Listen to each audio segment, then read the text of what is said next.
चिरां जिल्ला खुंग्रिं बड'लेण्ड एकाडेमि फरायसालियाव फरायनाय गासै 10 जन फरायसाफ्रा सेथि मासियाव लानानै उथ्रिसारनो हानायखौ बरायदों। 2023 मायथाइयाव सेबाजों खुंजानाय मेट्रिक आनजादा दिनै फोसावजानायाव चिरां जिल्लानि खुंग्रिं बड'लेण्ड एकाडेमिया 100 जौखोन्दो सेथि थाखोआव उथ्रिसारनाय फरायसाफोरखौ बरायदों आरो गोजोननाय फोरमायदों। गोरायुं अशक नार्जारिया फरायसा SMC आरो फरायसानि बिमा-बिफाफोरनिसिमबो। बे फरायसालिनिनो बारग' बिथोनगिरि बिरदाव मुसाहारियाबो बे फरायसालिखौ 2014 आव गायसननाय जादोंमोन। बर' बिजोंखौ फोथांना ओनसोलनि फरायसाफोरखौ गोरों जा। गिबियाव आङो बड'लेण्ड एकाडेमिनिफ्राय खौरां बुथुमगिरि नोंथांमोननिसिम गिबि आंनि गोसो गोरबोनिफ्राय बड'लेण्ड एकाडेमिनिफ्राय साबायखर जासिहरग्रोबाय। नोंगौ दिनैनि साना बड'लेण्ड एकाडेमिनि थाखाय खुब रंजाथावना सान, बा आंनि बेलायाव फोरबो होननानैबो साननानै लानांगोन। बेनो देग्लायहाय 100आव 100 जौखोन्दो जौगासारनाय बा आंनि बड'लेण्ड एकाडेमिनि साननाय जे सानस्रि बियो देग्लायहाय क्लियारै बेरखांदों, आं बेखौ बुंगोन। देग्लायहाय आंनि बड'लेण्ड एकाडेमियाव गासै 10 जन फरायसाफोरा SLC एग्जामाव एपियार जादोंमोन। बिनिनो गासैबो 10 जन फरायसाफोरा आंनि बड'लेण्ड एकाडेमिनिफ्राय देग्लायहाय सेथि थाखोआव उथ्रिसार जानानै गासैबो पास खालामनो हादों। बेनि थाखाय आङो फंबाय बिनानाव देग्लायनि पास जागिरि आंनि फरायसुलि बिथांमोननिसिम आंनि गोसो गोरबोनिफ्राय बड'लेण्ड एकाडेमिनिफ्राय गोरायुंनिफ्राय आङो साबायखर जासिदों। दा बे उथ्रिसारनाया बावहाय आङो हारसिङै आं गोजोननायखौ लानो हाया।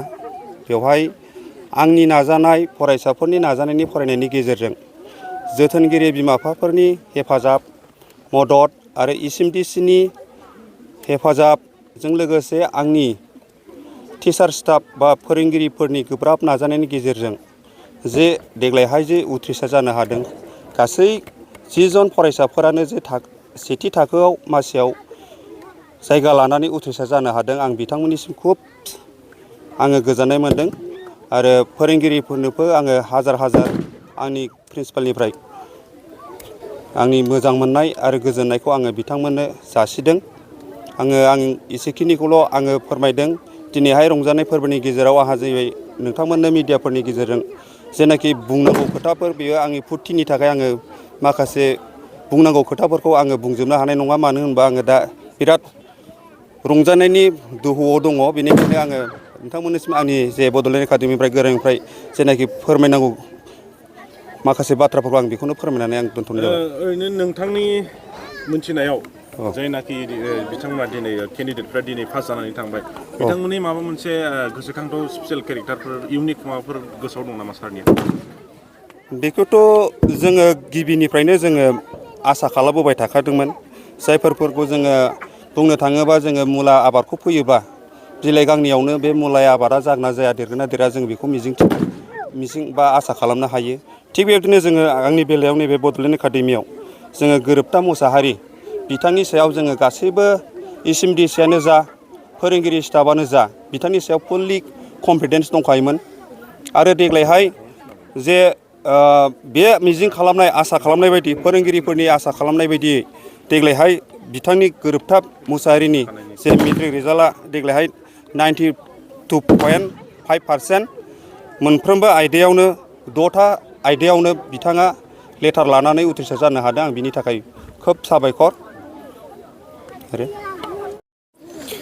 आं गिबियावनो दिनैनि बे रिजाल्टखौ मोननानै खोब गोजोननाय मोनदों। बुंनो थाङोब्ला बे गोजोननाया आंनि थाखायल' गोजोननाय जायाखै, जोंनि फरायसालि आरो जोंनि समाजनि थाखायबो खोब गोजोननायनि बाथ्रा। आं दिनैनि बे रिजाल्टआव 92.5 मोननानै उथ्रिसारनो हादों। ओरैनो फरायनाय माबायदि बेबायदि मोननो हादों सानो नोङो? माबायदि गोब्राब नाजानायनि गेजेरजों दिनै बे रिजाल्टखौ मोननो हाखो सानो? फरायनायनि सायाव माबायदि फरायोमोन? आं फरायनायखौ बुंनो थाङोब्ला दिनाव 7, 8 बिदि आवार फरायोमोन आरो फोरोंगिरिफ्रा माबायदि सहाय होयोमोन? जोंनि टिचार्सफ्रा आंखौ आरो आंजों लोगोसेनो जोंनि क्लासाव जेसेबांखिनि स्टुडेन्टस दं बेफोरखौ मोजाङैनो फोरोंलाङोमोन आरो गोजौआव दावगालांनायनि सोमोन्दै बेफोरनि थुलुंगाखौ होयोमोन। बे जाफुंसारनायाव सोरनि माबायदि मदद दङ?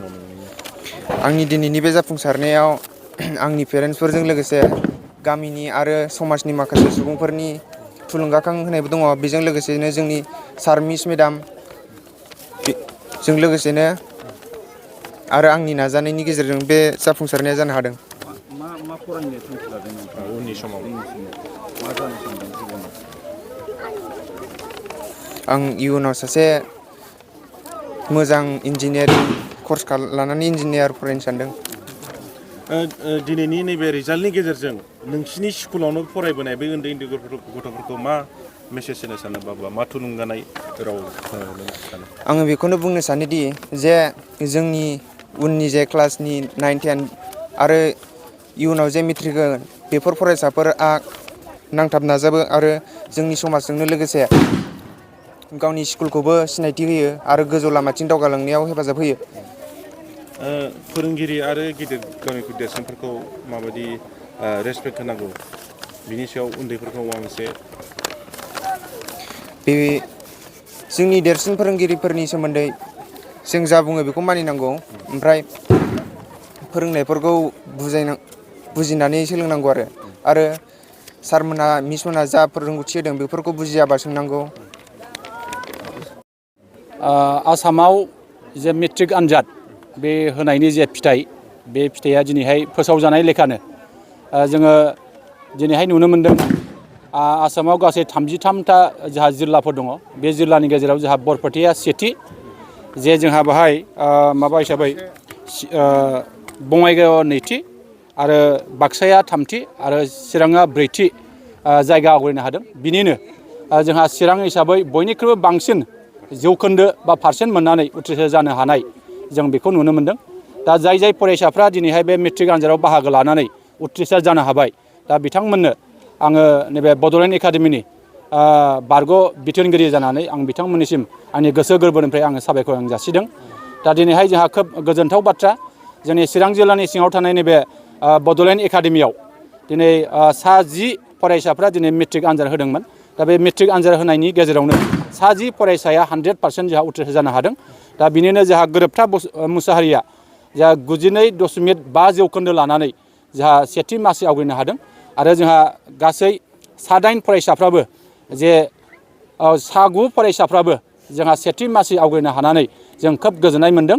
जों आसा खालामदों बिथांमोनहा इयुनाव साफा मोजां फरायसा जानो हाथों, साफा गोग्गो गुन गोनां फरायसा जानो हाथों, जों बेखौ मिजिं खालामो।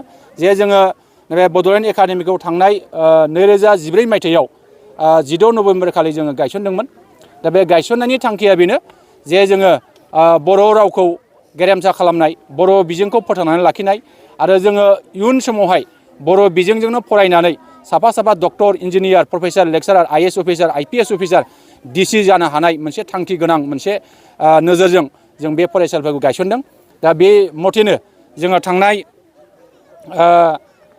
2019निफ्राय 2020 मायथाइयाव जोंहा गिबि जोंहा मेट्रिक आनजाद जोंहा होजेनदोंमोन। बे होजेननायाव जोंहा सेथि मासि आवग्रिनो हानाय सासे फरायसा जों मोननो हादोंमोन। थांनाय 2020-21 मायथाइयाव जोंहा बे फरायसालिनिफ्राय जोङो फार्स्ट डिभिजन जों सासे मोननो हादोंमोन। जे थांनाय थामथि बेच हिसाबै 2021 आरो 2022 मायथाइयाव जोंहा सानै फार्स्ट डिभिजन जों मोननो हादोंमोन। साथाम फार्स्ट डिभिजन जों मोननो हादोंमोन। आरो देग्लाय ब्रैथि बेच हिसाबै जोंहा 2022 आरो 23 बाहाय जोंहा गासै सा 10 फरायसाफोरनि गेजेराव सा 10 फरायसाफोरखौ जोङो सेथि मासि आवग्रिनो हानाय जों फरायसा मोननो हादों। दा बेनिखाय जोङो फरायसाफोरनो जोङो गोसो गोरबोनि साबायखर जों जासिगोन। जा बे फरायसालियाव फोरोंनाय फोरोंगिरि हिसाबै जोंहा बाहाय गोरायुं दङ, जा अशक नार्जारि, बिथांनोबो आं साबायखर जासिगोन। SMDCनि जोंहा आफादगिरि नेहाथारि बिथांमोननोबो आं साबायखर जासिगोन।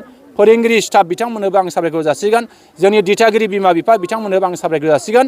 आङो जोंनि फरायसा फंबाय बिनानाव बिथांमोननिसिमबो आं रोजा रोजा साबायखर जासिगोन।